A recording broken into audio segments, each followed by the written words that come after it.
അസ്സലാമലൈക്കും. നമുക്കിന്നൊരു മോര് കറി ഉണ്ടാക്കിയാലോ. അപ്പോൾ ഞാൻ അതിന് വേണ്ടിയിട്ട് ഇവിടെ ഒരു മൺചട്ടി വെച്ചിരിക്കുന്നത്. അതിലേക്ക് ഒരു 2 ടേബിൾ സ്പൂണിൻ്റെ അടുത്ത് വെളിച്ചെണ്ണ ഒഴിച്ചെടുക്കാം.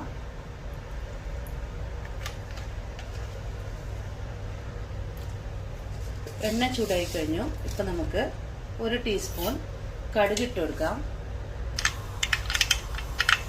അപ്പോൾ നമ്മൾ കടുക് നന്നായി പൊട്ടി വന്നിരിക്കുന്നത്. അതിലേക്ക് 1/2 ടീസ്പൂണ് ഉലുവ ഇട്ട് കൊടുക്കാം.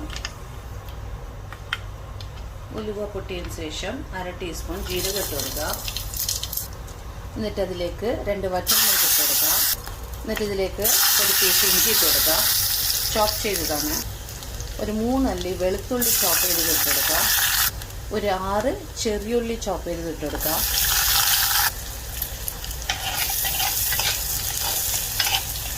എന്നിട്ട് 2 പച്ചമുളക് കീറിയത് ഇട്ട് കൊടുക്കാം.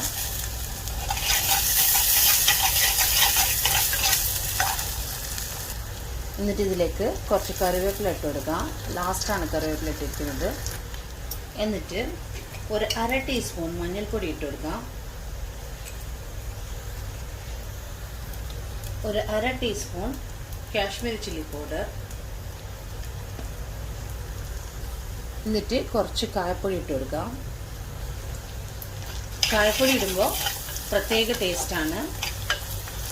പിന്നെ ഈ മഞ്ഞൾപ്പൊടിൻ്റെയും മുളക് പൊടിൻ്റെയും പച്ചച്ചുവ പോകുന്ന വരെ നമുക്കതുപോലെ വഴറ്റി കൊടുക്കാം. ഏകദേശം 1 മിനിറ്റ്.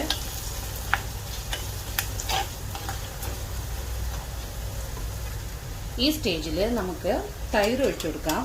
1 കപ്പ് കട്ട തൈരിന് 1 കപ്പ് വെള്ളം ഒഴിച്ച് വിസ്ക് ചെയ്തതാണ്.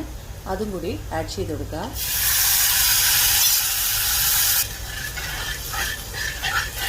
ഒരു 10-20 സെക്കൻഡ് നമുക്കിതുപോലെ മിക്സ് ചെയ്ത് കൊടുക്കാം.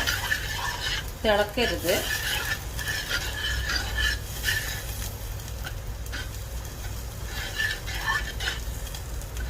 ഇപ്പോൾ നമുക്ക് ഗ്യാസ് ഓഫ് ചെയ്ത് കൊടുക്കാം.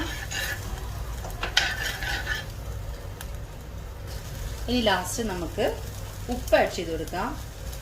ഉപ്പ് നോക്കിയിട്ടേ ഇടാവൂ. അങ്ങനെ നമ്മൾ മോര് കറി ഇവിടെ റെഡി ആയിരിക്കുന്നു.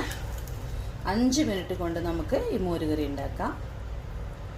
അപ്പോൾ എല്ലാവർക്കും ഇഷ്ടപ്പെട്ടെന്ന് വിശ്വസിക്കുന്നു. ഇഷ്ടപ്പെട്ടാൽ ലൈക്ക് ചെയ്യുക, ഷെയർ ചെയ്യുക, സബ്സ്ക്രൈബ് ചെയ്യുക. Thank you.